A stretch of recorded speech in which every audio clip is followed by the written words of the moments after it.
It is a booming industry in Florida, created to protect our elderly and incapacitated. But Contact 5 investigator Katie Legrone discovers in the business of Florida guardianship, requirements are few, rewards many, and the rules clearly don't apply to everyone. It's all corrupt, and that's what makes me pissed off.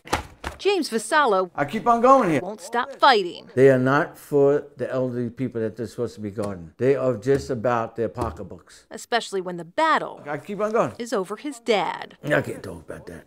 I miss him. In 2014, a sibling squabble over missing money led Vasallo to hire a professional guardian to care for his aging father and protect his dad's money. Sounded absolutely perfect. But instead, Vasallo says his father's guardian took control of the money and went out of control spending it, from costly fees to outside hires. Each one of them is sending bills, no less than $15,000, every bill they sent. So she hired 4 lawyers that your father paid for? Paid for. They do separate things, she said. Professional guardians are court-appointed caretakers who manage the lives of those a judge deems are unable to care for themselves. And it's a growing business. Today, Florida has 551 registered professional guardians, up more than 120% from a decade ago.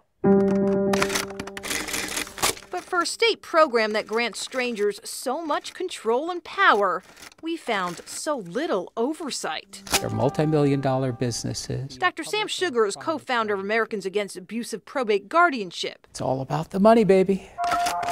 The state doesn't limit how many people guardians oversee, and courts only set guidelines for how much guardians can charge. We found fees ranging from $45 an hour in Hillsborough County to $95 an hour in Palm Beach County. It's an illogical system, and it's designed to benefit the court insiders far more than the best interests of the ward.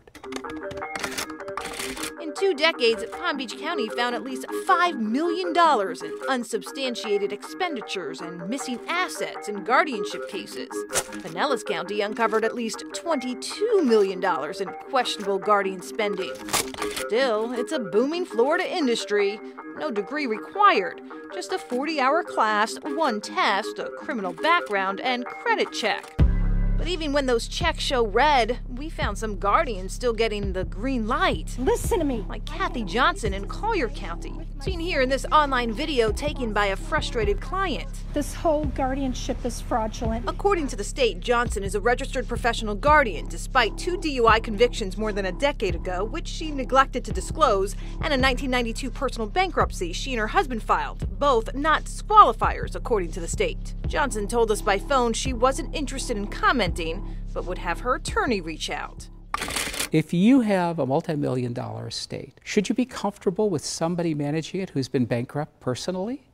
It doesn't make any sense. It's the most rottenest, the most corrupt thing I've ever seen in my life.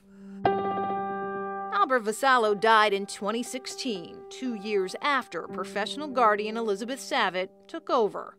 Last year, Palm Beach County stopped assigning Savitt new cases after she and her husband, a former Palm Beach County judge, made headlines accused of using their relationship to pad their pockets in court-appointed guardianship cases. While no criminal wrongdoing was found, a county inspector general later concluded Savitt was involved with corruption and collusion of judges and lawyers in several of her cases, and now faces becoming the first professional guardian to be kicked out of the state's program. James, do you feel like you'll ever be able to let this go? No.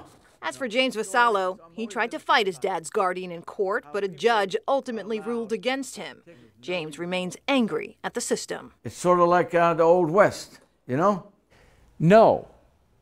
The Wild Wild West was pretty tame compared to this. There are things you can do to protect yourself and your loved ones. Have advanced directives and make sure it's bulletproof. Put in writing that you don't want a guardian under any circumstances, and name about a dozen people who can assume that position. For more tips on how to report problems, head to our website. Katie Legrone, WPTV News Channel 5. Now.